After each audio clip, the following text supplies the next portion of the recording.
かんな。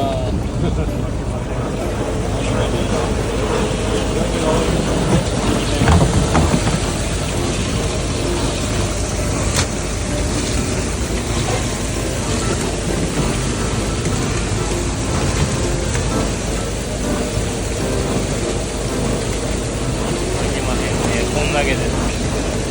まあ、これいっぱいでカゴ大体2個分ぐらいなんですけど、3つ足らずぐらいやね。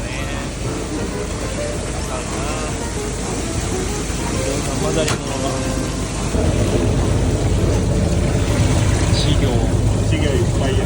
何の稚魚か分からんやつ。今年はこんなんが多いな。なあ、ちりめん以外のものをこうやってね、海にまた流してます。